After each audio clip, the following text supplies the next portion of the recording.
Welcome back to the IS Companion. Today's lecture delves into the three fundamental concepts in cognitive psychology: metamemory, working memory, and mnemonics. These topics are essential for understanding how we process, store, and recall information. By the end of this lecture, you'll have a clear grasp of these concepts and how they interplay to enhance memory and learning. 1. Metamemory. Metamemory refers to an individual's awareness and understanding of their own memory processes. It includes the ability to monitor and control memory related activities, such as recognizing when you've learned something well enough to recall it later or when you need to review information again. Components of metamemory: 1. Knowledge of memory involves understanding how memory works, including factors that influence memory performance, such as the type of material, strategies for encoding, and conditions that affect recall. 2. Monitoring processes refers to the ability to assess the state of your memory while learning or retrieving information.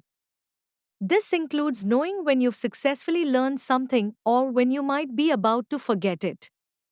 3. Control processes involves strategies you use to enhance memory, such as deciding to review information, organizing material in a certain way, or choosing specific mnemonic devices to aid recall.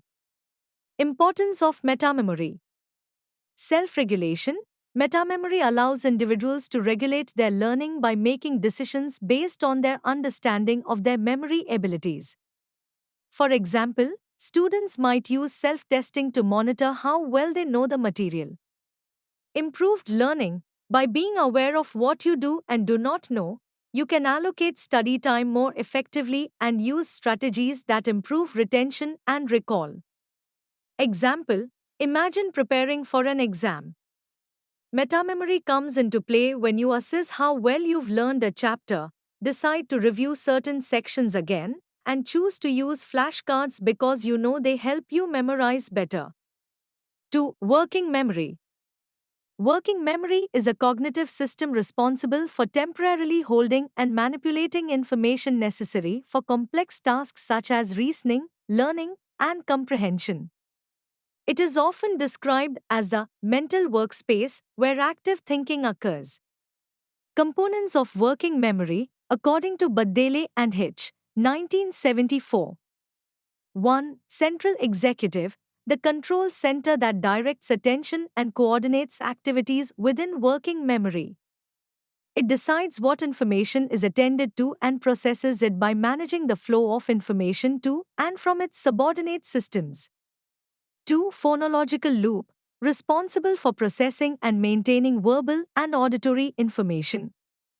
It consists of two parts. Phonological store holds spoken words for 1 to 2 seconds.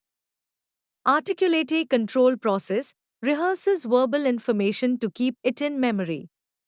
3. Visuospatial sketchpad handles visual and spatial information, such as remembering a visual map or the layout of a room. 4. Episodic buffer integrates information from the phonological loop, visuospatial sketchpad, and long-term memory into a coherent sequence, enabling the construction of episodes or events.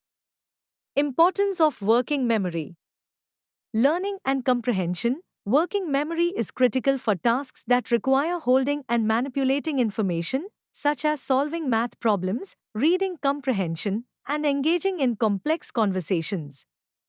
Daily functioning. It helps in following multi-step instructions, problem solving, and decision making. Example: when solving a math problem in your head, you use the central executive to direct your attention, the phonological loop to keep the numbers in mind, and the visuospatial sketchpad to visualize the problem. 3. Mnemonics. Mnemonics are memory aids or strategies that help individuals remember information more effectively.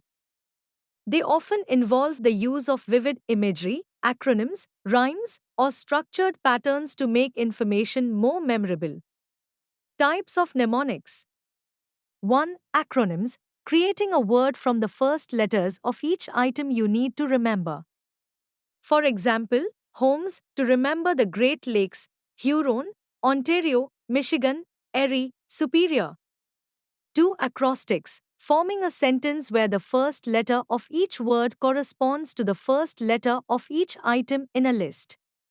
For example, my very educated mother just served us noodles to remember the order of the planets. 3. Method of loci, associating items to be remembered with specific physical locations. For example, visualizing items along a path through your house.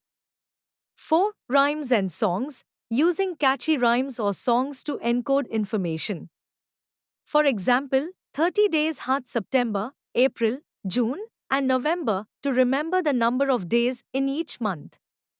5. Peg system, associating numbers with specific words or images and then creating a story to remember a list of items in order. Benefits of mnemonics. Enhanced recall.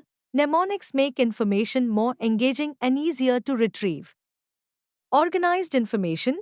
They help structure and organize information in memory. Efficiency. Mnemonics can reduce the amount of effort needed to memorize complex information. Example, to remember the biological classification system, kingdom, phylum, class, order, family, genus, species, you might use the mnemonic King Philip came over for good soup. Conclusion. Understanding metamemory, working memory, and mnemonics provides valuable tools for improving memory and learning. Metamemory allows for better self-regulation and learning strategies. Working memory supports complex cognitive tasks, and mnemonics offer practical techniques to enhance recall. Thank you. Follow us on YouTube, www.youtube.com/iscompanion.